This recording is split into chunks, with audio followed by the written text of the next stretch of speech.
Assalamualaikum, selamat sore. Waalaikumsalam, Pak. Ya,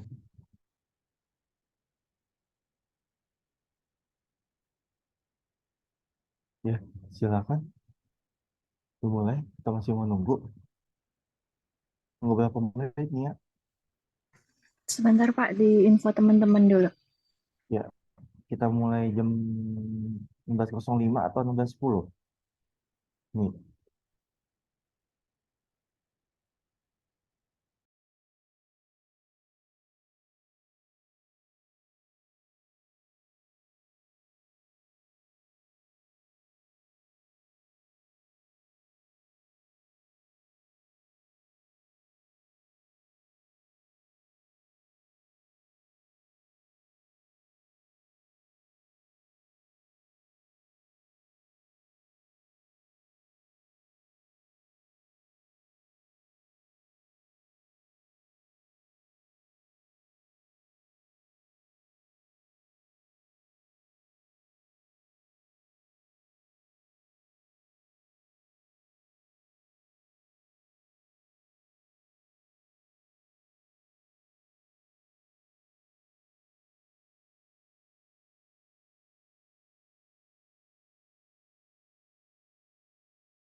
Ya, silakan boleh kalau mau dimulai sekarang.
Dimulai ya, Pak. Assalamualaikum warahmatullahi wabarakatuh.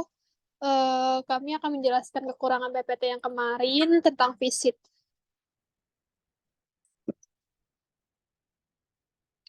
Yang beranggotakan ada Ananda Sela Rahayu, Ayudhya Al-Zahra, ada Zahra, Fahmi Rizky Fadila, Malako Malasari, Muhammad Romli, Septi Beta Kristina, dan saya sendiri Travelina Indi Pratiwi. Visit merupakan bagian dari pelayanan farmasi klinis yang mempunyai tujuan untuk memastikan bahwa pasien mendapatkan terapi obat yang rasional. Berdasarkan beberapa penelitian, visit memberikan dampak positif terhadap kualitas peresepan obat untuk pasien. Visit merupakan kegiatan kunjungan ke pasien rawat inap yang dilakukan apoteker secara mandiri atau bersama tim tenaga kesehatan untuk mengamati kondisi klinis pasien secara langsung dan mengkaji masalah terkait obat, memantau terapi obat, dan ROTD, meningkatkan terapi obat yang rasional dan menyajikan informasi obat kepada dokter, pasien serta profesional kesehatan lainnya. Permenkes nomor 72 tahun 2016. Tujuan visit yang pertama, meningkatkan pemahaman mengenai riwayat pengobatan pasien, perkembangan kondisi klinik, memberikan informasi mengenai farmakologis, farmakokinetik, bentuk sediaan obat, regimen dosis, dan aspek lain terkait terapi obat pada pasien tujuan visit. Dan yang ketiga, memberikan rekomendasi sebelum keputusan klinis ditetapkan dalam hal pemilihan terapi, implementasi, dan monitoring terapi. Yang keempat, untuk memberikan rekomendasi penyelesaian masalah terkait penggunaan obat akibat keputusan klinis yang sudah ditetapkan sebelumnya. Kegiatan visit yang pertama, apoteker harus memperkenalkan diri dan menerangkan tujuan dari kunjungan tersebut kepada pasien. Yang kedua, untuk pasien baru dirawat, apoteker harus menanyakan terapi obat terdahulu dan memperkirakan masalah yang mungkin terjadi. Yang ketiga, melakukan pengkajian terhadap catatan perawat akan berguna untuk memberikan obat. Dan yang keempat, setelah kunjungan membuat catatan mengenai permasalahan dan penyelesaian masalah. Lanjut, Beta. Seleksi pasien visit diprioritaskan untuk pasien dan kriteria sebagai yang pertama pasien baru, yang kedua pasien dalam perawatan insentif, yang ketiga pasien yang menerima lebih dari 5 macam obat, yang keempat pasien yang mengalami penurunan fungsi organ terutama hati dan ginjal, yang kelima pasien yang hasil pemeriksaan laboratoriumnya mencapai hasil.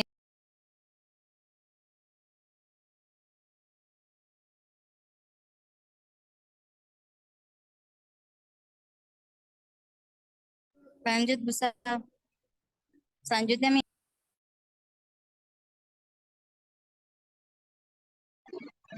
Berikutnya pengumpulan informasi penggunaan obat. Yang pertama, diikuti data pasien, keluhan utama, riwayat penyakit saat ini, riwayat sosial, riwayat penyakit terdahulu, riwayat penyakit keluarga, riwayat penggunaan obat, pemeriksaan fisik, catatan penggunaan obat.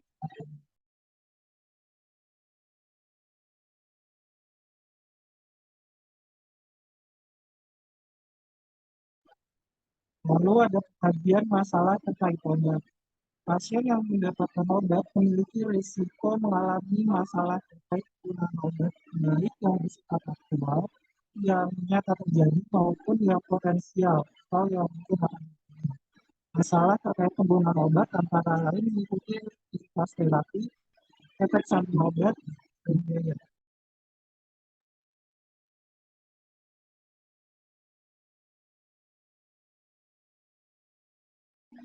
Ya, presentasi dari kelompok kami kurang lebih mengenai dijelaskan. Terima kasih. Saya Ya. Oke, lanjut.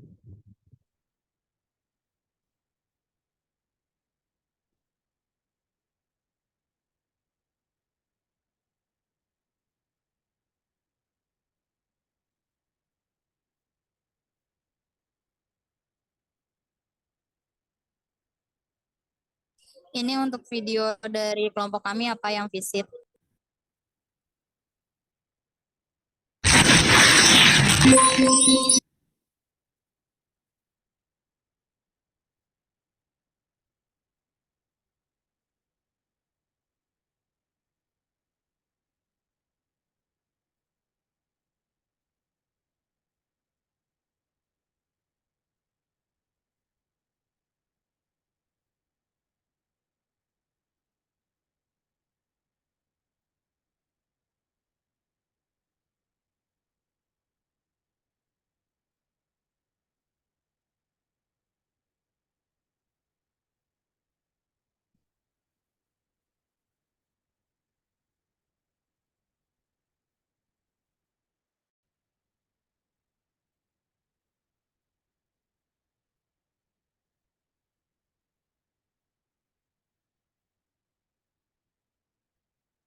Sebentar ya Pak, ada sedikit ini kendala.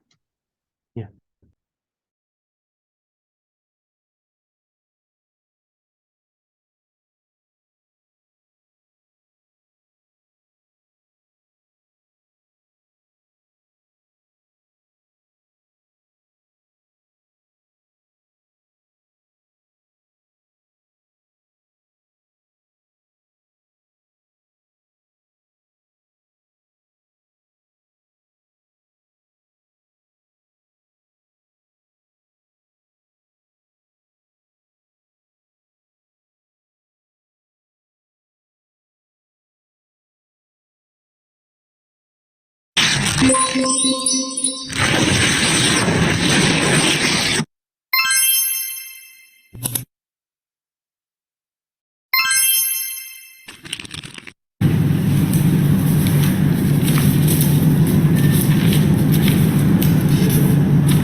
Permisi, selamat malam.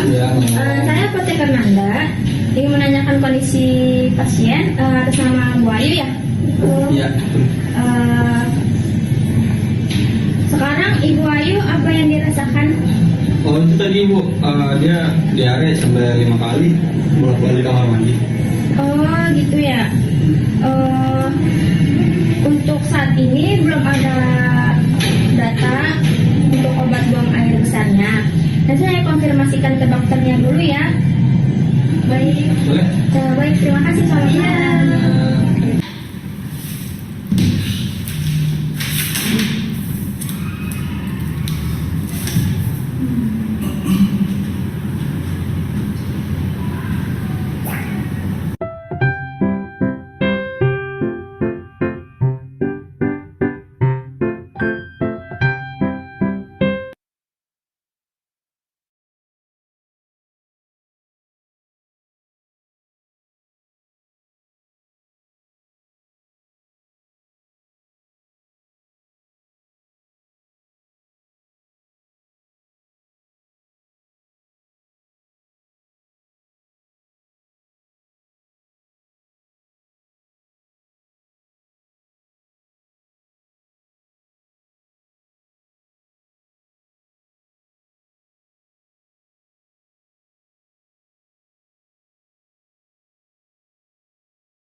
Permisi, selamat malam. Ya, Saya apoteker Nanda. Ingin menanyakan kondisi pasien atas nama Bu Ayu ya. ya. Eh, Sekarang Ibu Ayu apa yang dirasakan? Oh itu tadi Bu, dia diare sampai 5 kali bolak-balik kamar mandi. Oh gitu ya. Eh, untuk saat ini belum ada data untuk obat buang air besarnya. Nanti saya konfirmasikan ke dokternya dulu ya. Baik. Boleh? Baik, terima kasih. Selamat malam.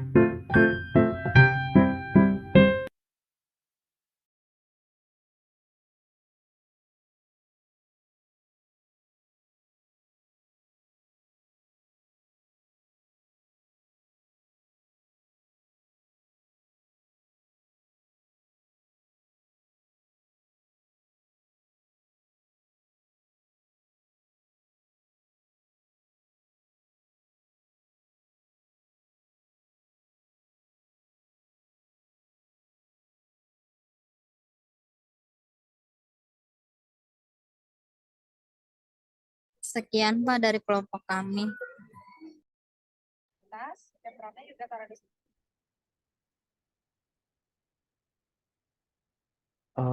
Ini kepotong atau memang sudah selesai videonya?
Nia, Nia Febriana, Ya itu Pak, videonya udah selesai atau katanya kepotong sih atau info dari Mala udah selesai Pak.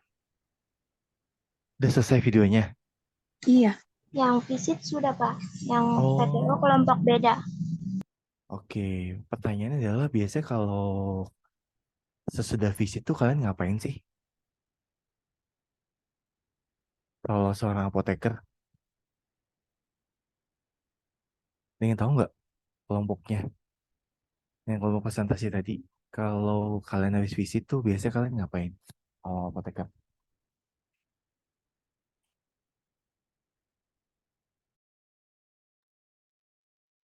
Nah, itulah kenapa ada SOP. Nah, itu kalian biasanya kalau udah visit, kalian wawancara, terus kalian sekaligus misalnya rekon gitu ya. Nah, itu bisa kalian setelah itu kalian melakukan penulisan SOP oleh apoteker di catatan perkembangan pasien atau CPT. Nah, itu nanti materinya kalau S itu ya subjektif ya, mulai dari keluhannya pasien atau wawancara yang kalian lakukan.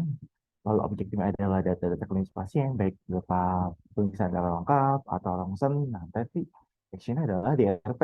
DRP dari apakah terapinya itu sudah tepat atau belum, dosis, waktu, cara pemakaian, indikasi gitu. Lalu nanti ada di action itu ada DRP juga terkait sama adverse drug reaction. Nah, itu pertama adalah ROTD atau reaksi obat yang tidak diinginkan atau efek samping sama interaksi. Jadi terapi-terapi yang diberikan dokter itu kita cek lagi apakah ada interaksi atau tidak. Nanti di planning itu adalah rekomendasi dari kalian nih. Misalnya kalian nemunya pada saat DP, oh ternyata di DP itu kalian ketemu dosisnya kurang nih untuk usia dewasa. Dan nanti kalian rekomendasi di situ.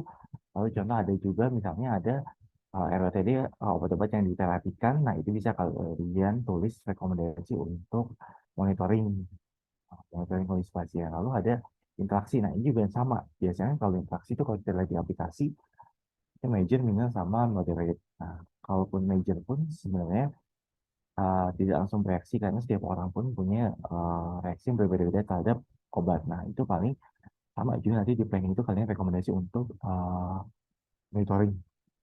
Monitoring misalnya contoh antara interaksi pemberian antiplatelet sama antihipertensi. Nah, itu kombinasi itu misalnya dia menurunkan fungsi dari antihipertensi. Nah, itu biasanya kita rekomendasi, misalnya apakah nanti jidanya lumayan jauh gitu ya, atau misalnya memang perlu dilakukan pemberian pada saat bersamaan. Nah, itu paling kita monitoring.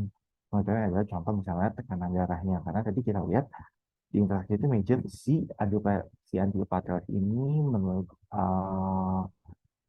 terindikasi menurunkan fungsi dari antihipertensi atau menurunkan fungsi dari penurunan tekanan darah seperti itu.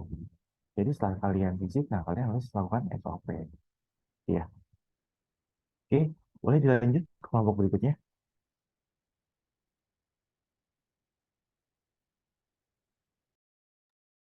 Silakan kelompok berikutnya.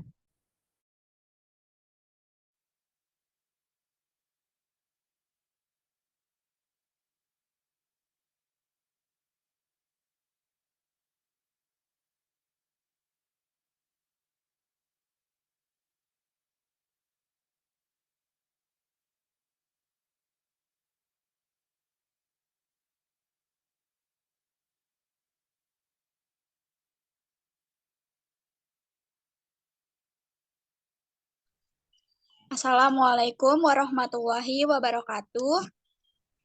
Kami dari kelompok 3 ingin mempresentasikan tentang pemantauan terapi obat atau PTO yang beranggotakan Anita Rahman Pertiwi, Ilmi Aulia Robani, Indah Oktavia, Lulu Ilmahnun, Nia Febriana, Nia Mulyani, Siti Askia Zahra. Pemantauan terapi obat. Suatu proses yang mencakup kegiatan untuk memastikan terapi obat yang aman, efektif, dan rasional bagi pasien. Kegiatan tersebut mencakup pengkajian pilihan obat, dosis, cara pemberian obat, respon terapi, reaksi obat yang tidak dikehendaki atau ROTD, dan rekomendasi perubahan atau alternatif terapi. Selanjutnya, PTO meliputi yang pertama, seleksi pasien, yang kedua, pengumpulan data pasien, 3, identifikasi masalah terkait obat, 4, rekomendasi terapi, 5, rencana pemantauan atau SOHP, 6, dokumentasi. Berikutnya ada seleksi pasien. Yang pertama, kondisi pasien. Pasien yang masuk rumah sakit dengan multi penyakit sehingga menerima polifarmasi.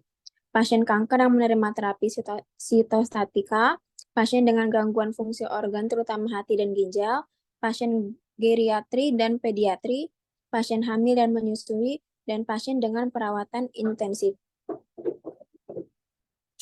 Yang kedua, obat. Jenis obat, pasien yang menerima obat dengan resiko tinggi seperti obat dengan indeks terapi sempit, contohnya digoxin atau phenytoin. Obat yang bersifat nefrotoksik, contohnya gentamisin, dan hepatotoksis, contohnya OAT. Sitostatik, contohnya methotrexat.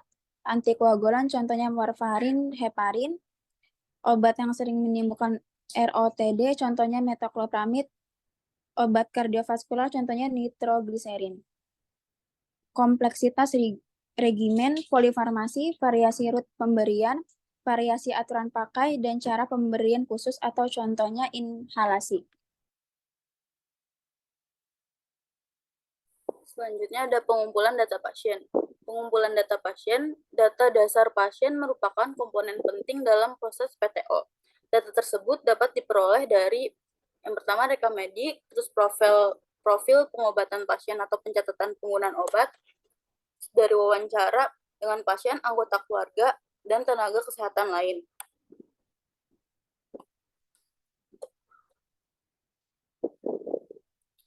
Yang C ada identifikasi masalah terkait obat. Yang pertama, ada indikasi terapi tidak diterapi, ada indikasi tetapi tidak diterapi. Yang kedua, pemberian obat tanpa indikasi. Yang ketiga, pemilihan obat yang tidak tepat. Yang keempat, dosis terlalu tinggi. Yang kelima, dosis terlalu rendah. Yang keenam, reaksi obat yang tidak dikehendaki, ROTD. Yang ketujuh, interaksi obat. Yang kedelapan, pasien tidak menggunakan obat karena suatu sebab. Selanjutnya, rekomendasi terapi. Slide sebelumnya ilmu. Yang pertama ada menyembuhkan penyakit, contohnya infeksi. Kedua, menghilangkan atau mengurangi gejala pasien, contohnya menghambat progresivitas penyakit, contohnya mencegah kondisi yang tidak diinginkan, contohnya stroke, dan beberapa faktor yang dapat mempengaruhi penetapan tujuan terapi antara lain derajat keparahan penyakit dan sifat penyakit akut atau kronis. Pilihan terapi dari berbagai alternatif yang ada di depan berdasarkan efikasi, keamanan, biaya resisten, dan yang rencana pemantauan. Yang pertama ada menetapkan parameter farmakoterapi, yang kedua menetapkan sasaran terapi, yang ketiga menetapkan frekuensi pemantauan. Kalau sistematisnya digunakan dengan metode adalah subjektif asesmen dokumentasi. Setiap langkah kegiatan pemantauan terapi obat yang dilakukan harus didokumentasikan.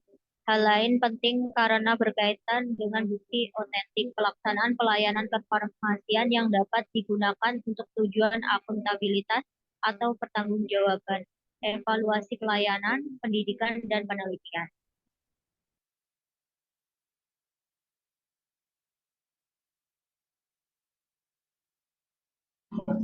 Ini contoh untuk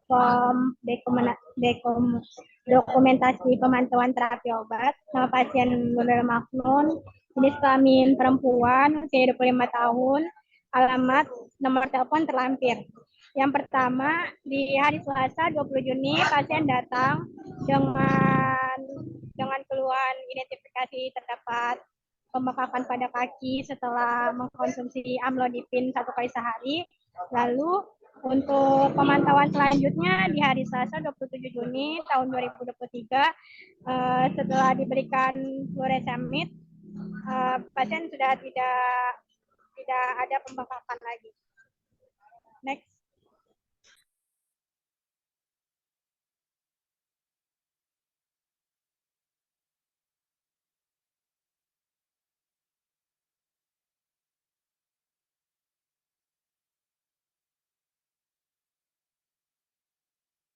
Pasien atas nama Ibu Lulu Ilmahnun. Mari silakan dulu. Iya, Mbak. Ya, Ibu, atas nama Ibu Lulu Ilmahnun ya? Iya, betul. Apa benar usianya 25 tahun? Betul. Alamatnya di Jalan Buaran 2 nomor 80 ya? Iya, betul. Untuk nomor teleponnya di 0812 345 67, 8, dan 9. Ya, datanya sudah benar ya Bu ya? Iya, benar. Lalu apa? Ini kemarin kalau 3 hari lalu saya kan berobat Mbak. Terus saya dikasih obat ini Mbak obatnya. Habis minum obat ini kan saya bengkak Mbak. Ini obatnya amlodipin, saya tulis dulu ya Bu ya. Iya, amlodipin yang 10 mili ya. Ini diminumnya berapa kali sehari Bu? Saya disuruhnya sih minumnya 1 kali sehari ya. Diminumnya pagi ya Bu ya? Iya. Ya, terus gimana lagi Bu? Ya kaki saya bengkak Mbak, kenapa ya Mbak ya? Oh kalau boleh tahu, kemarin terakhir Ibu tensinya berapa ya? Seingat saya sih kalau nggak salah 190, tapi pernah lupa. Oh ya udah kalau gitu saya tensi ulang ya. Rilis aja ya Bu ya. Kita tensi dulu ya. Oh iya Ibu benar, ini untuk tensi Ibu 190/110 ya Bu ya. Tinggi ya Bu. Iya. Kita coba dulu ya. Kalau boleh tahu, kemarin dikasih obat amlodipinnya untuk berapa hari ya? Kayaknya sih untuk 30 hari Mbak. Oh untuk 30 hari, baik. Untuk obat tensinya Ibu lanjut aja ya. Ini kita saya kasih penambahan obatnya. Saya kasih obat furosemid ya, yang dosisnya 40 ml. Ini untuk menghilangkan bengkaknya, nanti diminumnya 1 kali sehari 1 tablet aja ya. Diminumnya pagi. Ini untuk obatnya, diminumnya 1 kali sehari 1 tablet sesudah makan ya Bu ya. Ini obatnya diminum bareng sama amlodipin. Ini diminumnya pagi aja. Karena kalau misalkan Ibu minumnya malam, karena nanti efeknya pipis terus ya. Makanya nanti ini diminumnya pagi aja, barengnya sama amlodipinnya. Ini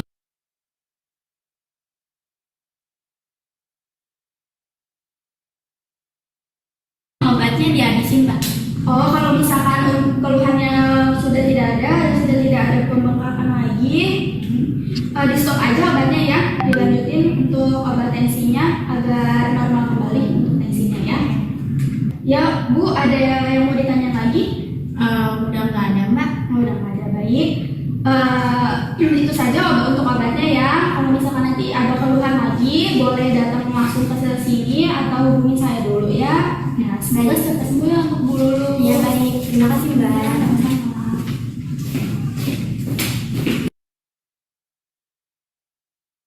Atas nama Ibu Lulu yang Mahmud. Iya Mbak.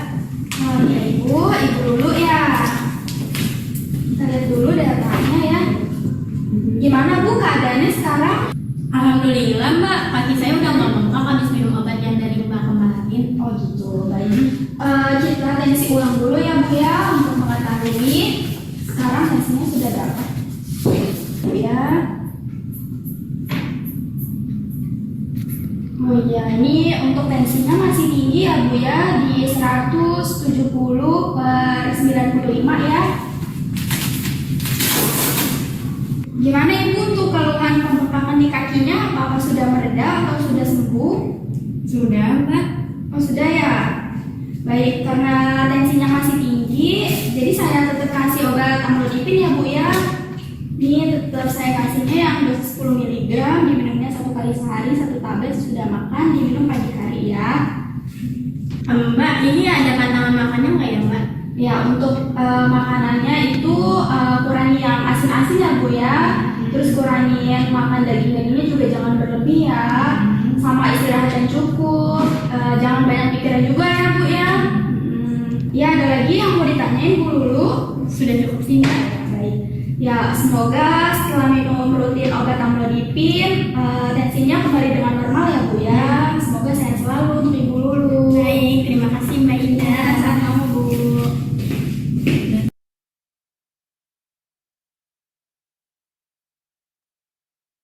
Udah ya? Oke, ini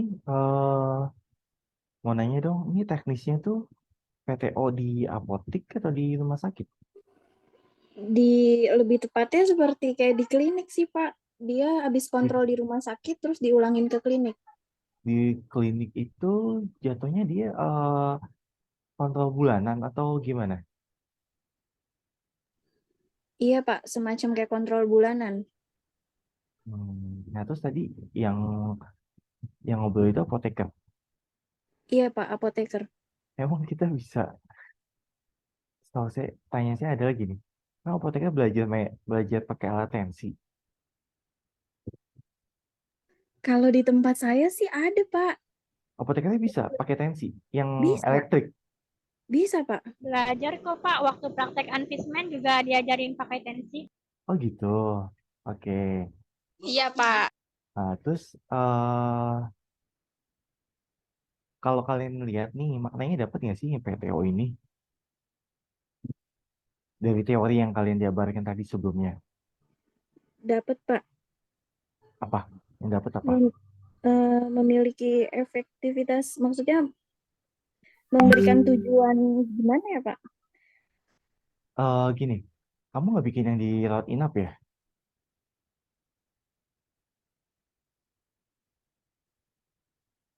Enggak, Pak. Kalau kalau kayak gini sih, kalau saya sih menurut saya ini jatuhnya konseling ya. Maksudnya gini, ini kamu mantau nih. Jadi pada saat pasien kontrol ke klinik setelah dia pulang, ya itu kan pasti dia direkomendasikan untuk kontrol di biasanya sih kalau di rumah sakit ke rumah sakit dulu, nanti baru kalau misalnya dapat obat dia baru dibalikin ke pasien tingkat 1. Cuman kalau yang kamu lakukan itu menurut saya lebih ke konseling karena kita memantau dari eh si pasien itu dia kan memang dapetnya obat kronis tuh dan si pasien tuh patuh nggak minum obat.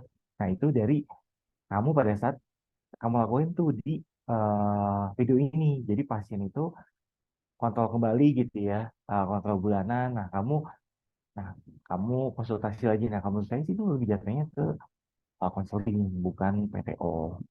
Kalau PTO itu lebih ke intensitas kamu melakukan pemantauan kadar obat itu periode dari hari ke hari. Jadi makanya jatuhnya lebih tepat ke pasien rawat inap. Nah itu kamu PTO, kan kamu lihat tuh pasien-pasien yang geriatri, pasien-pasien yang memang mendapatkan obat polifarmasi di periode rawat inap. Nah itu biasanya dari teori yang kamu jabarkan kayak gitu lebih tepatnya. Jadi si video itu kayaknya kalau menurut saya lebih ke konseling gitu. Nggak apa-apa. Oke, kita lanjut ke bahas soal. Oke, sebentar ya. Ini ya, kita kan masih ada dua pertemuan lagi nih. Ya, kalau saya lihat di absen,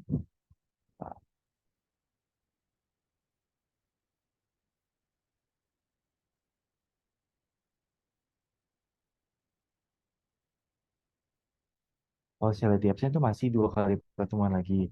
Nah, insya Allah rencananya minggu depan itu saya mau tutup. Maksudnya gini, eh saya mau sekalian 2 pertemuan. Jadi kalau bisa minggu depan disiapin aja semua. Jadi minggu terakhir sebelum UTS itu saya pengennya minggu tenang gitu. Jadi saya nggak mau ada kelas lagi di pertemuan terakhir. Jadi pertemuan minggu depan itu di tanggal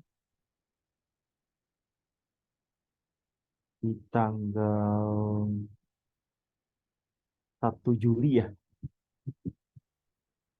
Iya, Pak, 1 Juli. Nah, 1 Juli saya mau itu pertemuan terakhir. Jadi itu saya bikin absen 2 kali pertemuan.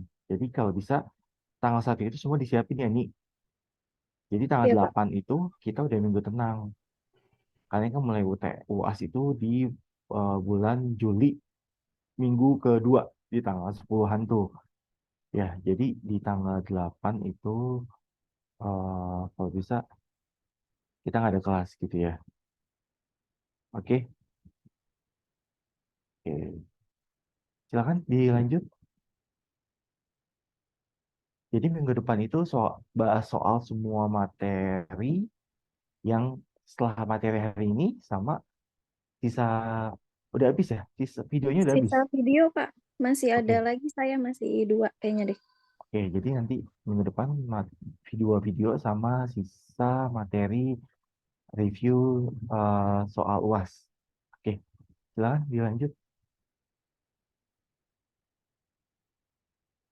untuk soal-soal latihannya biar kita bahas bareng-bareng.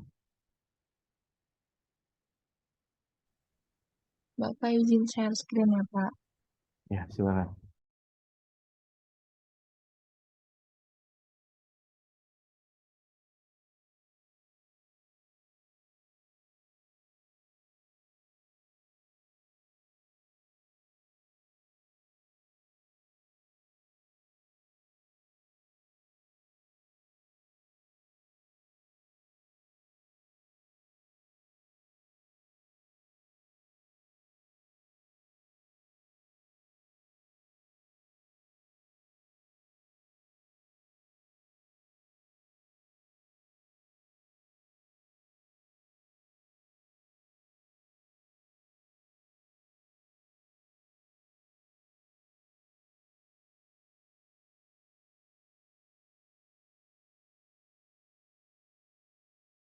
Di bahasan hari ini adalah latihan soal rekon dan pio sama konseling atau apa aja? Mohon maaf sebelumnya Pak, ini Silvi dari kelompok 1 yang akan mereview soal tentang teori umum dan khusus rekonsiliasi obat dan pelayanan informasi obat di rumah Oke, sakit. Berarti nanti kalau udah selesai ini bisa lanjut ke yang kelompok berikutnya ya Pak, seperti itu prosesnya. Atau gimana Pak? oke, boleh. Silakan dilanjut. Nggak, maksud saya hari ini mau review soalnya berarti 9-10 gitu ya? 9-10, kalau misalnya masih ada waktu 11-12 Pak, biar besoknya sisanya aja. Oke, boleh. Silakan. Baik, terima kasih Pak. Assalamualaikum warahmatullahi wabarakatuh. Kan kami dari kelompok 1 yang terdiri dari ya Astuti, Mutiara Andini, saya sendiri Silvi Nuraini, dan Yulita yang akan review soal farmasi rumah sakit tentang teori umum dan khusus rekonsiliasi obat dan pelayanan informasi obat di rumah sakit. Baik, untuk soal nomor 1, di sini terdapat soal tentang di bawah ini salah satu tujuan dari rekonsiliasi obat, terkecuali pilihan gandanya A. Memastikan informasi obat yang akurat tentang obat yang digunakan pasien. B. Mencegah terjadinya medication error. C. Mengidentifikasi ketidaksesuaian akibat tidak terdokumentasinya instruksi dokter. D. Memastikan pasien mendapat obat yang benar dan penjelasan terkait penggunaan obat. Dan E. Mengidentifikasi ketidaksesuaian akibat tidak terbacanya instruksi dokter. Pilihannya di Oke, sini adalah D. Memastikan oke. pasien mendapat obat yang benar dan penjelasan terkait penggunaan obat. Ya, gimana Pak? Eh, tujuannya dari rekon, kalau pasien mendapat obat yang benar itu memang bukan tujuan dari rekon. Tujuan apa?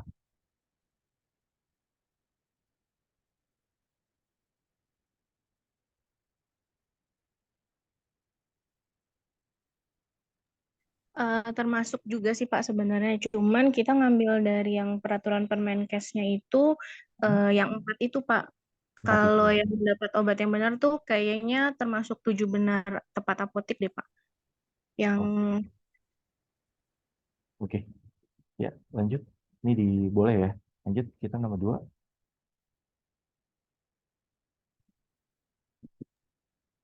Baik, terima kasih Pak. Untuk soal nomor 2, kapan rekonsiliasi obat dapat dilakukan oleh seorang tenaga kesehatan? Pilihannya A. Saat pasien di ruang perawatan. B. Saat pasien mendapat medis dari dokter. Saat pasien pindah dari UGD ke ruang rawat inap. D. Saat pasien di ruang UGD. Dan E. Setelah pasien pulang rawat. Jawabannya adalah C. Saat pasien pindah dari UGD ke ruang rawat. Oke. Jadi gini, ini harus spesifik ya, karena kalau misalnya ngomongin pasien di ruang perawatan pun, itu kan ada rekonsiliasi transfer. Istilahnya, dia dari, uh, sorry, kalau dia dari IGD ke ruang rawat inap, itu judulnya rekonsiliasi transfer.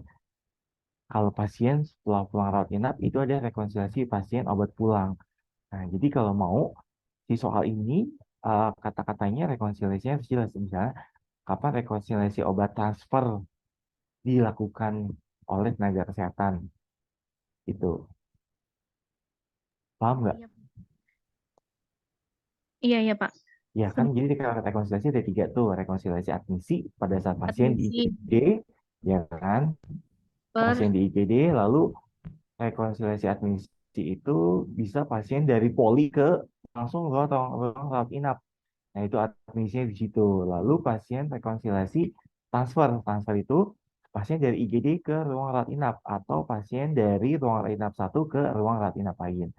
Lalu rekonsiliasi pasien obat pulang itu yang ada itu jawaban di E setelah pasien pulang rawat inap. Nah, jadi kalau mau si nomor 2 ini dispesifikkan kata-kata pertanyaannya rekonsiliasi transfer kayak gitu. Kalau masih mau dipakai, oke? Itu tadinya kata-kata setelahnya udah saya ganti sih Pak sebenarnya. Kan harusnya Kata-kata selanjutnya apa saat tuh? pasien mau pulang. Saat pasien mau pulang ya. Yang mana nih? Yang berarti harusnya eh saya mikirnya tuh maksudnya di kata-kata Oh, setelah paham, paham, pasien udah paham. pulang rawat Jadi inap gitu Pak. kata-katanya tepatnya adalah saat pasien pulang rawat inap gitu kan maksudnya kamu. Iya, kalau maunya pakai yang saat pulang, Oke. admisi saat pulang. Nah, maksud saya, jadi kalau mau yang si pasien kamu pakai jawabannya C, jadi pertanyaannya adalah kamu masukin rekonsiliasi transfer. Oh iya, iya, iya. Gitu ya. Paham kan Iya, maksudnya? paham, paham. Terus kalau misalnya yang nomor D, pasien saat di UGD, ya pasti kamu tulisnya rekonsiliasi admisi. Gitu. Iya, ya baik Pak. Oke, jangan tambahin aja tuh. Lanjut nomor 3.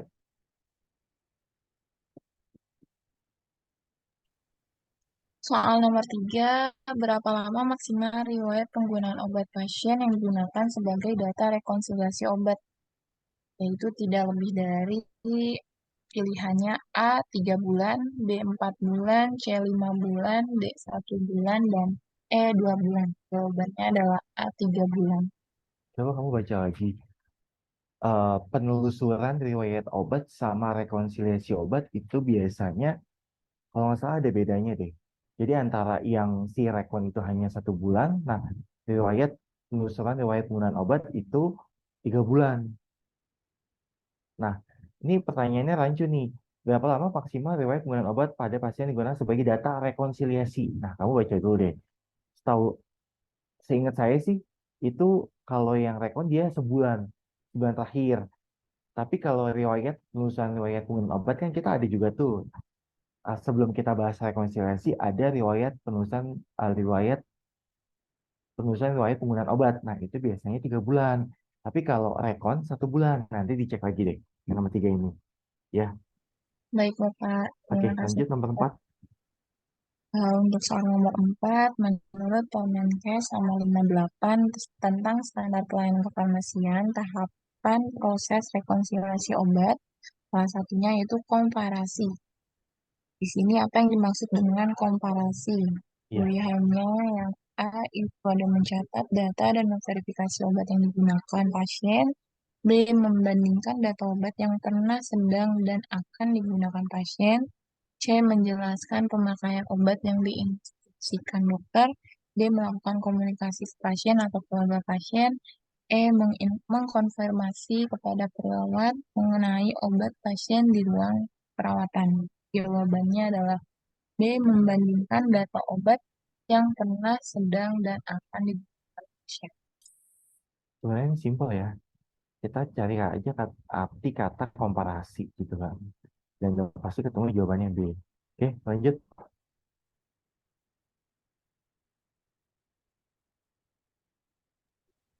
Kalau yang saya bilang soalnya oke itu kalian tandai ya. Nanti kan ini soal-soalnya harus kalian kirim ke saya. Bisa jadi saya pakai nanti buat soal UAS kalian gitu. Ya, nanti tandain yang mana yang oke, yang mana yang perlu kalian revisi. Contoh tuh nomor 3 kamu perlu revisi. Nah, itu mau tandain apa? Kalau yang oke, langsung aja hijau gitu. Mungkin yang revisi kuning gitu ya.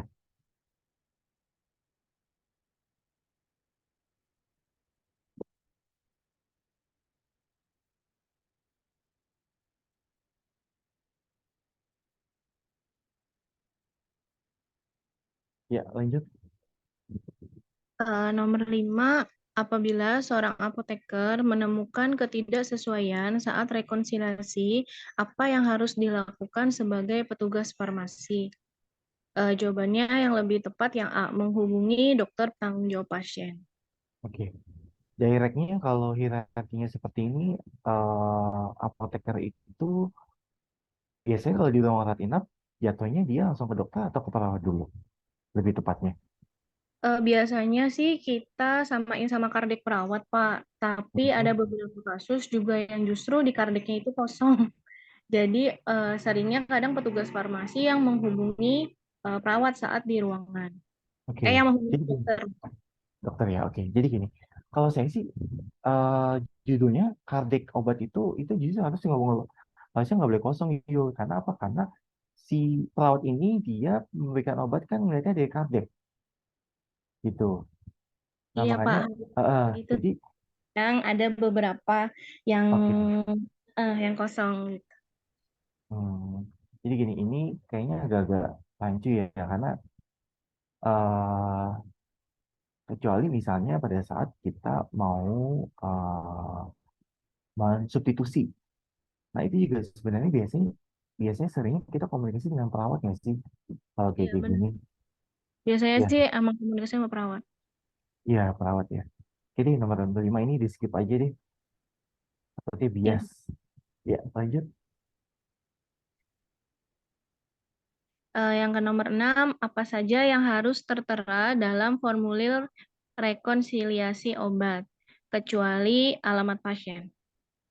Kalau tanggal Alamat. dan pencatatan obat harus ada, tindak lanjut harus ada, tanggal lahir pasien, dan tanda tangan petugas yang apoteker. Oke, lanjut. Ini oke ya, lanjut. Apabila seorang pasien rutin minum amlodipin sebelum masuk rawat inap, kemudian saat di perawatan terapinya diganti dengan kandesartan. Hal tersebut harus dicatat dalam status pasien. Kegiatan tersebut termasuk dalam rekonsiliasi obat saat admisi, Pak. Kondisi admisi. Pertanyaannya ini sebelum masuk rawat inap. Berarti jatuhnya ini posisinya pasiennya di mana nih? Pasiennya Yo, kayaknya masih di itu deh, Pak. Kayaknya di IGD kayak gitu, Pak. kayaknya Eh, gitu. Nah, kayaknya udah masuk ruangan, udah masuk, tapi dia masih di posisinya IGD. eh, IGD. Nah, paling ya itu tadi takutnya kita rancu ya, karena ini kan cuman cuman pertanyaannya ini sebuah pernyataan yang menjelaskan oh itu namanya rekon gitu. Tapi eh, detail tentang si admisinya, transfernya atau pulangnya itu nggak ada di situ. Yul, kalau mau paling itu ditambahkan misalnya mungkin pasien sebelum masuk ruang rawat inap dan nah, pasien misalnya pasien posisi masih di IGD digunakan terapi AMLO lalu diganti dengan KD gitu. Jadi oh jelas, iya, nggak biasa. tambahin Kalau IGD-nya kali ya, Pak. ya boleh. Ya, lanjut. Nomor 8, yang termasuk 7 benar dalam pemberian obat ke pasien adalah yang lebih tepat yang apa? Benar obat, benar dosis, dan benar indikasi. Benar obat, benar dosis, dan benar indikasi. Nah, pertanyaannya 7 benar itu memang apa aja? Bentar, Pak, dibuka dulu catatannya. Ya.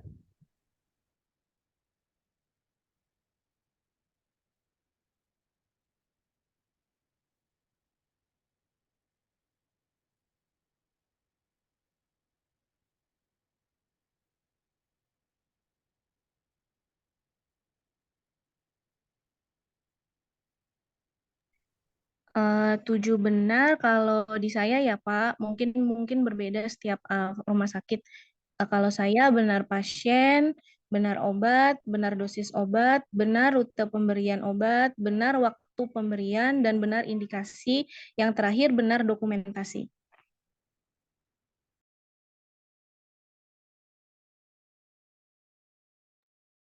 Nah, itu kan ada juga tuh, yo, benar dokumentasi, benar terapi.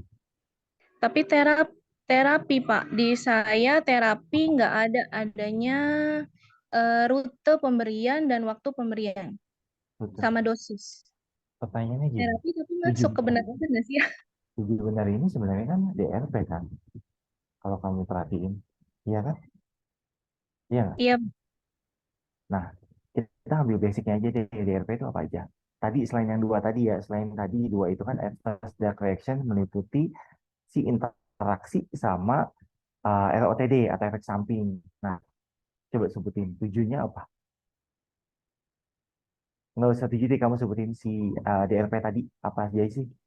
tadi yang eh PTO tuh tadi nyampilin di RP tuh. Apa aja sebutin deh.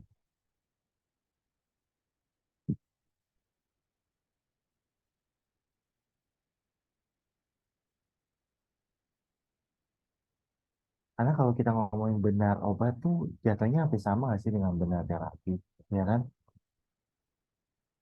Berarti itu ya yang mau mengecohnya ya. Yo, Iya Pak, kalau di saya itu maksudnya benar obat tuh ini Pak sesuai gitu resep sama pasiennya. Terus oke. Ya, bolehlah. 8 oke nih. Lanjut sama 9. Jadi kalau saya sih nganggapnya si 7 benar ini basicnya adalah dari isi DRP. Gitu. Di tempat obat, tempat dosis, tempat pemberian, tempat cara pakai, tempat indikasi gitu. Ya, lanjut.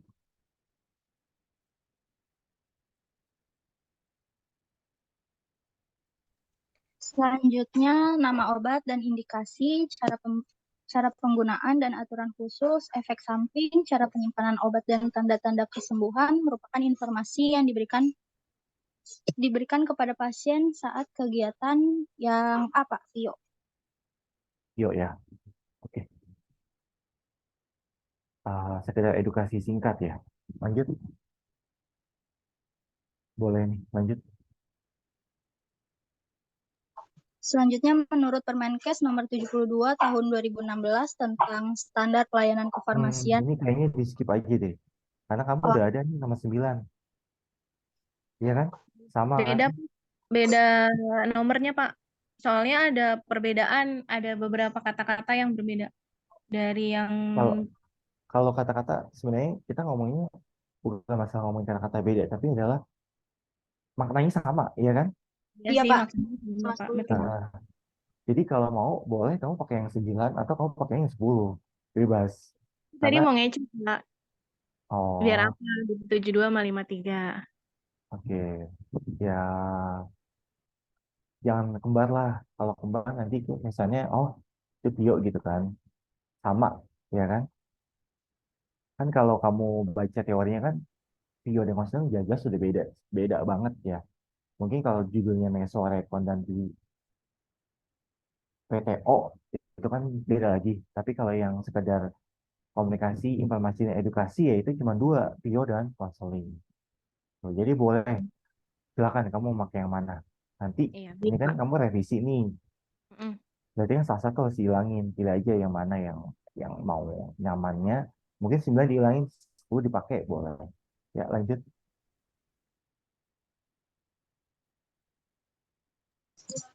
diminum 2 kali sehari 1 tablet 15 menit sebelum makan merupakan salah satu komponen PIO tentang cara penggunaan obat. Terlalu mudah nggak sih ini? Iya Terlalu Pak. mudah nggak? Iya, saya sih berharapnya Bapak ntar UAS juga mudah kayak gini Pak. Enggak lah. Kan UAS juga kan dikasih soal juga rekomendasi kan. Oke, oke yang dipakai aja nggak apa-apa. Lanjut sama 12. Di bawah ini, manakah yang termasuk cara penyimpanan obat yang diberikan saat PIO? Yang C, obat ini harus disimpan di dalam kulkas, bukan di freezer, tapi cukup di pintu kulkas saja. Cukup di pintu kulkas saja. Nah ini ngomonginnya contohnya apa nih? Supos Pak. Prorisup. Oke. Pak ditambahin ya Pak di soalnya obat supos gitu. Enggak, soalnya ini gini. Makna nomor yang B pun itu bisa kamu pakai ya kan pada saat bio ya kan terus pun bisa ya kan Bapak yang B bukannya cara penggunaannya Pak. Kan harus iya dilarut. iya Ini cara cara penggunaan penyimpanan. Soalnya cara penyimpanan. cara iya maksud saya si maknanya B D dan itu maksud saya itu bisa juga contoh yang masuk obatnya masukkan kembali ke dalam plastik klip untuk mencegah higroskopis itu kan bisa penyimpanan kan. Nah, Iya, paling iya. kalau mau yang tadi saya bilang, tadi teman kamu sebutin tuh, penyimpanan Tapi kan kalau penyimpanan suppos kayaknya terlalu spesifik ya, karena jawabannya udah pasti C gitu kan. Kalau boleh di skip aja deh soal ini. Terlalu mudah ya, Pak? Bukan, bukan terlalu mudah. Jadi kalau misalnya kamu mencirikan obat supos, udah kebaca yang C gitu kan. Nah, terus uh, atau enggak misalnya kamu informasi-informasi apa aja yang bisa diberikan pada saat PIO, itu semua bisa. B bisa, C bisa, D bisa, E bisa kalau pertanyaannya diganti gitu kan. Malah jadi rancu lagi karena kamu mau pilih yang mana gitu. Kecuali misalnya, oh ibu ini udah dapat antibiotik. Nah ini pun juga tetap kita bisa kan berikan pada saat PIO, tapi PIO-nya kurang jelas. Apa misalnya, Bu ini ibu dapat antibiotik, jadi harus dihabiskan karena dalam satu siklus atau dalam satu pemberian pengobatan antibiotik itu harus habis dalam satu kali pemberian, dalam artian bisa 5 hari atau 7 hari. Itu yang bisa kita tambahkan di pemberian antibiotik kayak gitu. Ya, jadi di skip aja soal ini. Lanjut. Baik, Pak.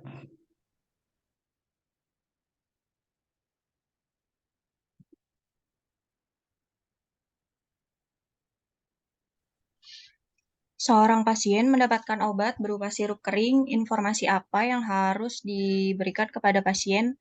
Jawabannya obat ini merupakan sirup kering, maka harus ditambahkan air terlebih dahulu sampai tanda batas yang tertera pada botol atau sesuai aturan yang tertera di kemasan. Setelah dilarutkan, obat harus habis dalam 5 sampai 7 hari. Ini kebaca banget gak sih soal dengan jawabannya?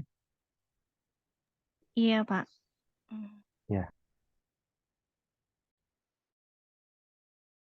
Yang 14 juga kayaknya bakal di skip sama Bapak deh. Nomor 13 di skip aja. Kita lanjut ke 14.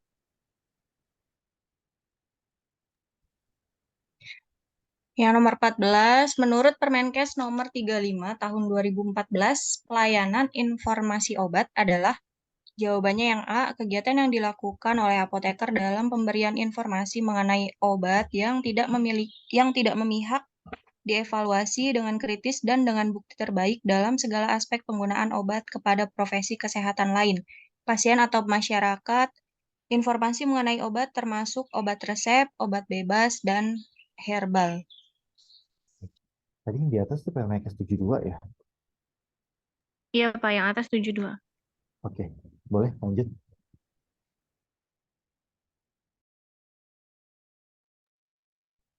Nomor 15 yang terakhir, pelayanan informasi obat yang dilakukan oleh farmasi pada hakikatnya adalah aplikasi dari ilmu komunikasi.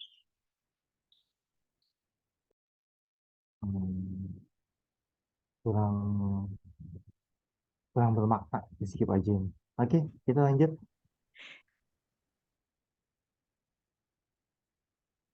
Ini di skip aja, nomor 15. Ya, lanjut. Baik Bapak, terima kasih. Sekian review soal dari kelompok 1. Mohon maaf apabila ada kekurangan atau kesalahan dalam penyampaiannya. Assalamualaikum warahmatullahi wabarakatuh. Izin stop share ya Pak. Ya, silakan.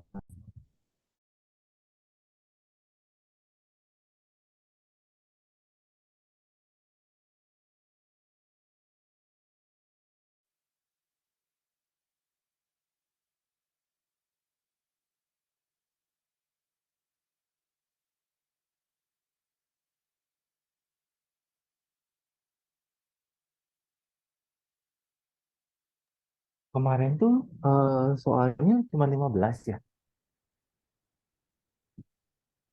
Per poin Iya. 15, Pak. Per poin 15. Iya. Berarti tadi harusnya rekon 15 bisa Enggak gitu, Pak. Yo, Bukannya per poin, Pak. 15. Jadi saya campur. Per poin itu, saya Pak. seinget Per materi yang pertemuan berapa? enggak seinget saya itu saya ngomongnya per bagian. Jadi misalnya si Pio 15, Marcel 15, PSKW 15, Marcel 15 gitu. Jadi digabung, Pak. Iya, kita bikinnya per poin 15, Pak. Jadi dibagi-bagi. Gimana, Pak? Nambah ya? Kalau saya nggak salah sih, saya ngomongnya malah kelas yang pagi saya suruh bikinnya 25 loh per bagian per misalnya contoh nih enggak, dia nggak 25, dia 20. Jadi rekon 20, dia 20 konsen 20, visitnya 20, PTO 20, mensu 20, Evo 50, 20, SKN 20, terus rekam medik 20, praktisi di steril 20, lalu pemasaran dan sistem distribusi obat di rumah sakit itu 20. Nah, setahu saya kamu kayaknya saya ngasih instruksinya 15-15 deh. Jadi kalau misalnya rekon 15 ya berarti bionya 15 gitu. Jadi 1 poin 30 gitu, Pak. Ya,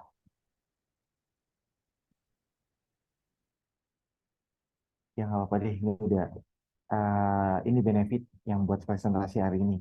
Silakan dilanjut, Terima kasih banyak, Bapak. lanjut.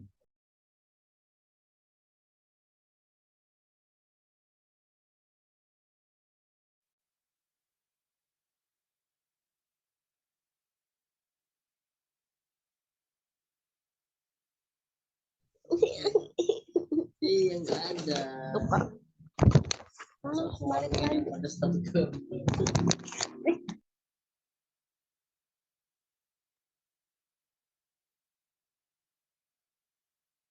Ya, dilanjut silakan.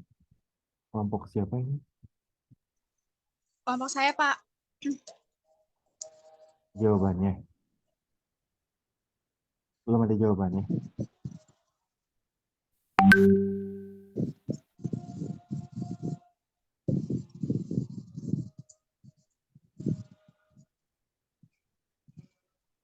Ini belum ada jawabannya. Ada Pak, itu dikuningin. Coba ke bawahin lagi. Coba ke bawahin lagi.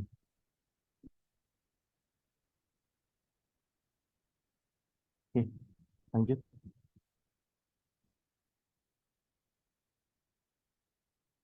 Yang ini soalnya bahas tentang apa nih?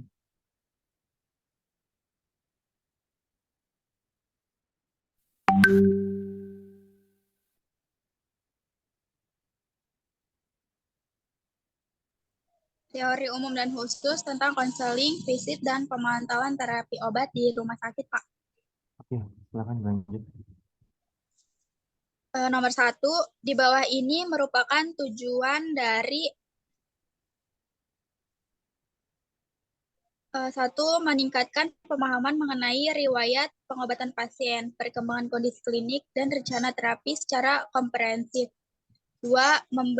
Memberikan informasi mengenai farmakologi, farmakokinetika, bentuk sediaan obat, regimen dosis, dan aspek lain terkait terapi obat pada pasien. 3. Memberikan rekomendasi sebelum keputusan klinik ditetapkan dalam hal pemilihan terapi, implementasi dan monitoring terapi. 4. Memberikan rekomendasi penyelesaian masalah terkait penggunaan obat akibat keputusan klinik yang sudah ditetapkan sebelumnya. A. Monitoring efek samping obat. B. Konsultasi. C. Visit. D. Admisi. E. Transfer pasien. Jawabannya C. Visit.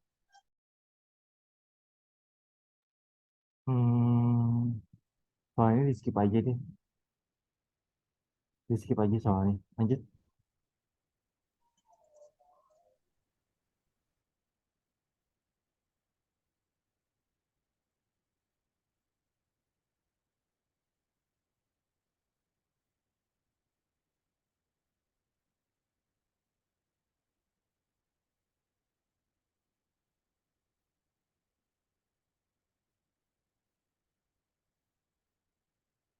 Ya, dilanjut. Kenapa di stop share? Kayaknya jaringan, Pak. Oke, coba dibantu dulu nih.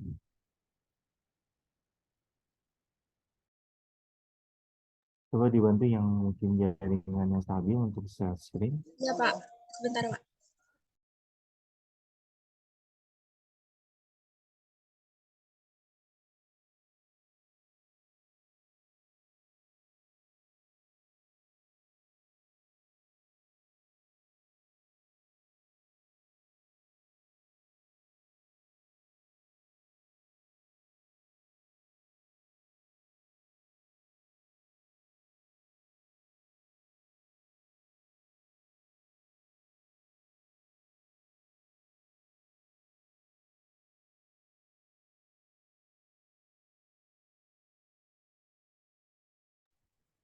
Selanjutnya nomor 2,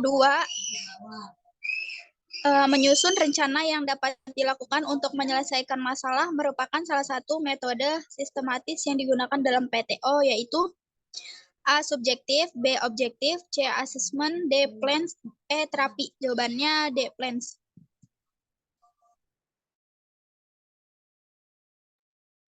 Enggak, skip aja ya, karena coba lihat deh, kamu jangan turun dulu. Menyusun rencana, ya. Udah kata-kata menyusun rencana itu udah kelihatan, oh rencana adalah plan gitu kan. Gampang soalnya, di skip aja yang ini. Lanjut, nomor 3. Nomor 3, suatu proses yang mencakup kegiatan untuk memastikan terapi obat yang aman, efektif, dan rasional bagi pasien. Kegiatan tersebut mencakup pengkajian pilihan obat, dosis, cara pemberian obat, respon terapi, reaksi obat yang tidak dikehendaki atau ROTD, dan rekomendasi perubahan atau alternatif terapi disebut dengan A. Pemantauan terapi obat, B. Efek samping obat, C. Monitoring efek samping obat, D. SOAP, E. Visit. Jawabannya A. Pemantauan terapi obat. Itu teori dari PTO. Iya, pengertian dari PTO itu. Iya.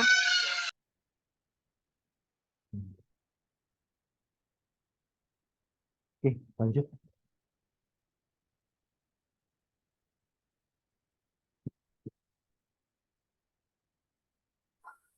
Ini nomor 4 sama nomor 5 sama nggak sih?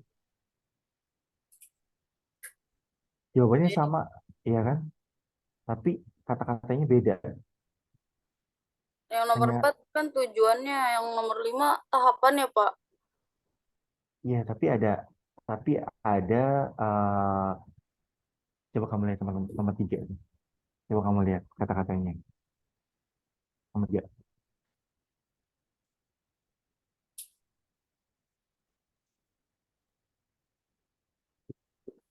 Untuk meningkatkan efektivitas terapi dan menurunkan resiko.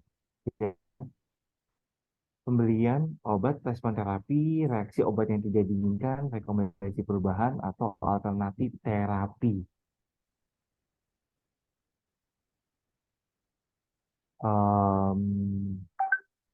Boleh deh, lanjut.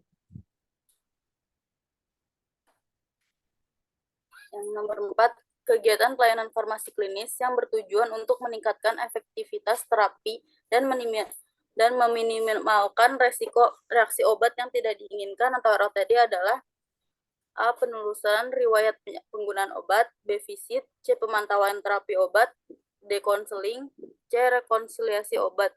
Jawabannya C. Pemantauan terapi obat. Oke, lanjut, nomor 5. Nomor 5, berikut adalah tahapan yang benar dalam melakukan pemantauan terapi obat pada pasien.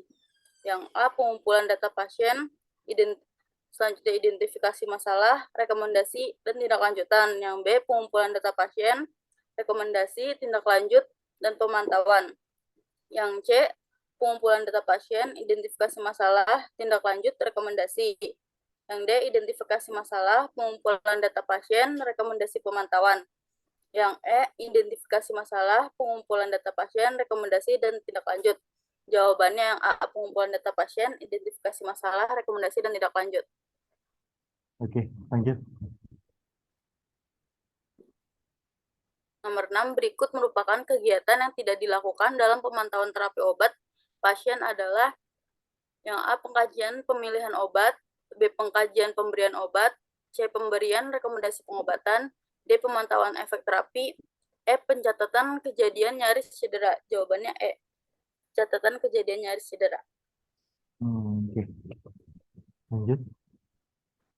Nomor 7, proses diskusi antara apoteker dengan keluarga pasien yang dilakukan secara sistematis untuk memberikan kesempatan memperoleh keyakinan dalam penggunaan obat yang benar. Penjelasan di atas merupakan pelayanan farmasi klinis. Yang A. Visit, B. Konseling, C. Pelayanan informasi obat, D. Pemantauan terapi obat. Yang E. Meso. Jawabannya B. Konseling. Oke, lanjut.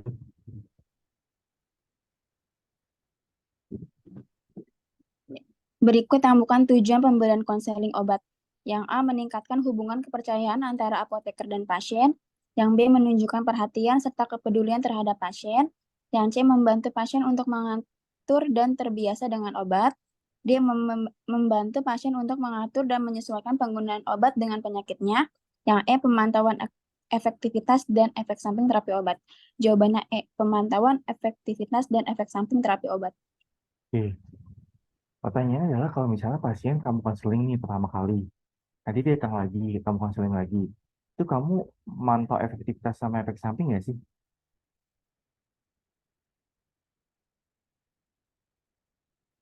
Kan misalnya pada saat pertama kali dia konseling ke kamu nih, kamu tahu nih, oh dia, kamu kan ngasih tahu tuh dia tentang obat ini fungsinya sebagai apa, tujuannya kemana, seperti yang di prime question pada saat kalian pertama kali mau melakukan sebelum melakukan konseling. Maksudnya sebelum melakukan pembicaraan pertama konseling, kamu kan di prime question dulu tuh. Nah, nanti kan kamu kasih tahu tuh kemungkinan obat-obat yang memang mempunyai efek samping obat gitu. Nah, pada saat nanti dia kontrol lagi, konseling yang datang lagi kontrol gitu, terus kamu kasih konseling lagi, itu kamu mantau efek samping sama terapi nggak sih menurut kamu? Seharusnya pantau, Pak. Nah, skip ya. Ini kayaknya agak bias soalnya. Kita lanjut sama 9. Di bawah ini yang merupakan bukan kriteria pasien dalam konseling obat. Yang A. Pasien dengan terapi jangka panjang atau penyakit kronis seperti TB, D. Skip aja. Terlalu gampang. Lanjut. Faktor yang harus diperhatikan dalam pemantauan terapi obat adalah A. Kemampuan penelusuran informasi dan penilaian kritis terhadap bukti terkini dan terpercaya. Yang B. Kerjasama dengan komite atau tim farmasi dan terapi dan ruang rawat. Yang C. Tim yang terdiri dari dokter, apoteker, perawat, dan ahli gizi. Yang D. Resiko yang terkait penyakit pasien. Yang E. Resiko yang terkait farmakoterapi pasien. Jawabannya A. Kemampuan penelusuran informasi dan penilaian kritis terhadap bukti terkini dan terpercaya. Oke. Kalau kita PTO itu bukannya kita bahasnya antara komunikasi antar tenaga kesehatan, ya kan? Lalu kita nyebutin resiko yang terkait terapi yang diberikan dokter ke pasien. Ini nyambung nggak sih ke situ? Kecuali misalnya si pertanyaan ini spesifik dengan jawaban untuk khusus A gitu. Karena kalau kamu ngebahasnya secara general, saya rasa kerjasama tim farmasi dan ruang tetap juga bisa karena penentuan terapi. Kalau rekomendasi terapi-terapi itu memang sebenarnya istilahnya tuh tim KP ini bantu tingkat yang paling atas untuk ngomong ke DPJP misalnya. Lalu tim yang terdiri dari dokter. Kan kita juga harus tanya ke dokter kan. Terus kita juga merekomendasikan ke ahli gizi tentang terapi yang asupan yang perlu diberikan ke pasien terkait dengan kondisi klinis pasien. Lalu resiko dari entah itu dari penyakitnya maupun entah itu dari terapinya gitu. Ya, kalau mau dipakai soal ini kamu harus spesifik. Yang jawabannya adalah A. Karena kalau ini ngomong ini jawabannya itu general. Ya, atau enggak di skip aja deh.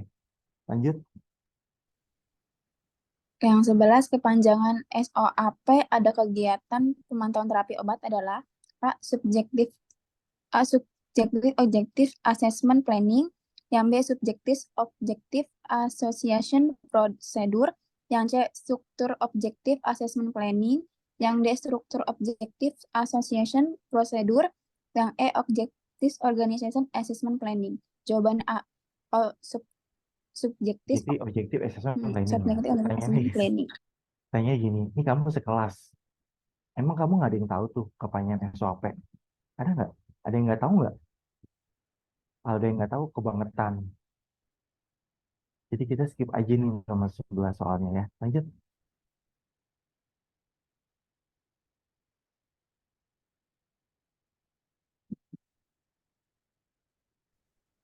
Pada pelaksanaan visit, kegiatan visit tim maupun mandiri memiliki keuntungan. Yang termasuk keuntungan kegiatan visit mandiri adalah yang waktu visit disesuaikan dengan jadwal kegiatan lain.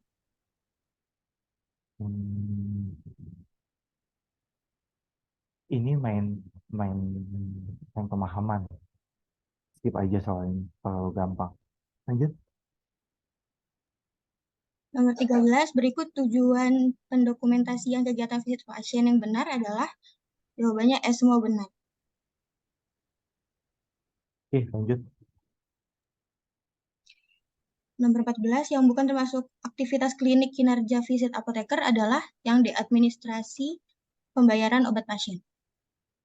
Masuk aktivitas klinis kinerja visit apoteker. Ini skip aja nih, terlalu gampang. Kan apoteker ngelakuin administrasi kan, bukan apoteker bukan kasir. Lanjut. 15. Nomor 15, yang bukan termasuk tujuan utama pemberian terapi obat adalah peningkatan kualitas hidup pasien adalah yang B, kelonjakan biaya pengobatan. Yang bukan tujuan termasuk pemberian obat adalah peningkatan kualitas hidup pasien. Yang bukan termasuk tujuan. Ini agak rancu ya pertanyaannya. Jadi yang bukan termasuk tujuan utama pemberian obat adalah peningkatan. Yang bukan termasuk tujuan utama pemberian obat adalah peningkatan kualitas hidup pasien. Nah,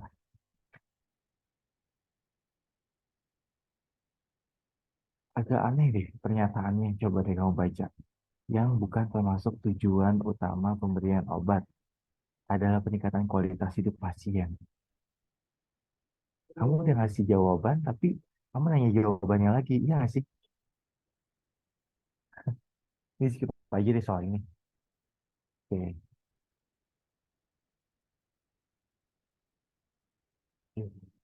Cukup ya. Jadi kita ini deh. Coba di stop share dulu.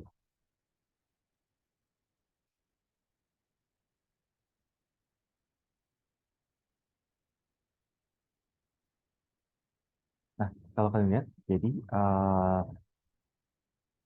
nggak usah banyak-banyak deh, 10 aja. Berarti misalnya nih, pertemuan kita bahasnya berarti minggu depan pertemuan 9, 11, 12, 13, 14, 15. Nah, berarti mesonya 10, evonya 10. Lalu kalau yang single-single seperti ini kayak SKN gitu ya, rekam medis. Jadi ini saya tambahin di sini deh. Nah, berarti ini 10. Oke. Lalu yang ini 10. Nah, ini kan single nih, berarti ini 15.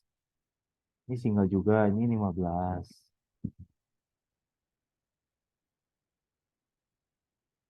Lalu ini juga single nih. Ya.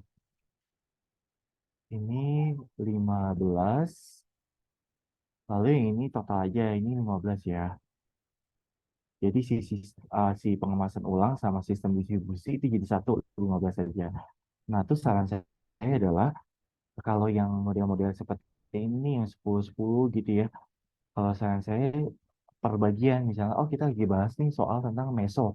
10 soal tuh meso semua gitu. Jadi kita nggak rancu eh apa pemahamannya gitu. Jadi bahasnya lagi bahas meso semua teori soalnya tentang meso. Lanjut berikutnya adalah soalnya teori tentang EPO gitu. Ya. Jadi minggu depan kita bahas soalnya 11, 12, 13, 14, 15 sama sisa video. Ya, kalau bisa saran saya adalah soal-soal itu coba dikasih ke yang bisa standby nih video, bisa standby di rumah, jaringannya bagus, jadi kita nggak nunggu unstable jaringan dan sebagainya lah seperti itu. Ya, gitu ya. Cukup jelas? Minggu Ya, besok 2 pertemuan mulai jam berapa, Pak? jam 4 aja. Jam 4. Sebenarnya saya pengennya padetin. Jadi 2 pertemuan itu nggak dalam artian kamu 2 kali materi gitu. Enggak, paling ya kalau bisa jam-jam 6 lah, jam 6, jam setengah 7 lah gitu. Nanti kita lihat aja kalau memang ternyata selesai lebih cepat. Karena kalau bahas soal saya biasanya cepat sih. Kayak tadi tuh eh 10 menitan tadi deh, kayaknya 15 menit paling lama tadi, seingat saya. Jadi selesai yang pertama itu jam 5 lewat 10 apa jam 5 lewat 5 gitu. Sekarang aja kita tadi selesai jam 5 lewat 22-an tadi. Ya, paling 10-15 menit lah paling lama. Oke, jadi saran saya sih itu aja paling kalau bisa em, yang share screen, share video tuh serain aja ke satu orang minta tolong gitu. Jadi kita nggak bolak-balik unstable, eh, keputus jaringan gitu ya. Itu ya ini. Iya, Pak. Oke. Terus yang soal tadi, yang tadi udah kita bahas, itu setelah direvisi, kalian kumpulkan ke saya melalui NIA by email di hari Minggu. Ya, kemudian hari Minggu ya nih, karena itu juga revisinya nggak terlalu banyak. Jadi kalau udah direvisi, diperbaiki. Jadi misalnya contoh nih tadi, Pak yang ini kan di skip nih Pak. Berarti itu dihilangin, nggak apa-apa. Sedapatnya aja. Sedapatnya kamu yang kita tadi ACC, yang saya ACC, sedapatnya aja dikumpulinnya. Yang sesuai tadi udah kita review, gitu ya. Iya, Pak. Oke. Untuk minggu depan cukup jelas Nia Febriana. Sudah, Pak. Oke, cukup Berarti ya. saya udah jadi soalnya dirubah lagi dong, Pak. Ya, dirubah lagi. Ya, kalau bisa per part, misalnya bagian petok, PTO, 10 meso, 10. Ya, jadi jangan campur-campur. Ya, enak belajarnya. Oke, ada pertanyaan lagi?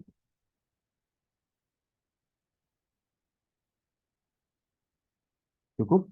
Sudah, Pak. Cukup ya. Bapak, mau nanya Ya. Pak, yang tentang produksi Pak, tadi kan saya nyari yang secara ininya berarti maksud Bapak tuh basic itu teori aja ya Pak? Teorinya aja, basic teorinya aja. Jadi kalau misalnya mau, karena gini, setahu saya itu rumah sakit itu jarang produksi sebenarnya. Paling yang memang sebenarnya. Contohnya misalnya kayak di tempat saya itu pernah produksi karbogliserin. Nah itu juga tekniknya cuma hanya sekedar teknik aseptic dispensing aja, tidak yang sesuai dengan CPOB. Karena kalau CPOB kita jadinya uh, perusahaan dong gitu ya. Ini kan kita hanya jadinya itu produksi kecil gitu. Ada tuh waktu itu pas saya ada 2O2, 30%, lalu ada karbogliserin. Nah itu juga cuma teknik aseptic dispensing aja. Tapi sekarang udah enggak sih, udah nggak produksi lagi. Karena kan itu balik lagi, dilihat lagi kan. Si produksi itu di rumah sakit itu judulnya lebih menguntungkan atau lebih menguntungkan kita beli jadi aja, hanya sekedar jadi cempan numpang jual doang gitu. Kalau kita produksi kan mungkin jaringnya lebih mahal ya, mungkin kita perlu sediaannya yang kita tidak bisa dalam skala kecil, harus dalam skala besar. Lalu kita perlu lagi alat tambahan untuk memproduksi, lalu kita perlu lagi biaya untuk uh, kemasan, ya beli kemasan gitu ya, beli alat kemas gitu, atau beli eh, botol sediaan dalam artian ya itu buat di packaging lagi itu kan tambah lagi kan. Nah itu kan juga menjadi pertimbangan kenapa sih rumah sakit tidak melanjutkan produksi yang kayak tempat saya itu tidak lagi melanjutkan produksi karbogliserin atau contoh H2O2 seperti itu saya. Berarti Jadi saya mungkin secara regulasi atau secara Permenkes atau gimana Pak? Maksudnya teori basic itu? teorinya aja, basic teorinya aja, basic teori tentang si produksi sediaan di rumah sakit. Nah itu dari situ aja. Oh, iya, oke, Pak. Oke. Ada pertanyaan lagi? Cukup? Oke, nanti kalau memang tentang tugas minggu depan, nanti konfirmasi aja lagi nih ya ke saya kalau misalnya takutnya ada yang misunderstanding lagi, kami persepsi, biar enak kan minggu depan kita tinggal bablas tuh semua kita bahas semua nanti kalau memang oke kan biasanya saya tanya dulu nanti ke Bu Ain bisa share lagi soal-soal rekomendasi gitu ya. Oke, kalau tidak ada pertanyaan kalau saya tutup. Saya mengucapkan terima kasih. Mohon maaf sebelumnya sudahnya. Selamat sore. Wassalamualaikum warahmatullahi wabarakatuh. Terima kasih. Waalaikumsalam. Waalaikumsalam warahmatullahi wabarakatuh.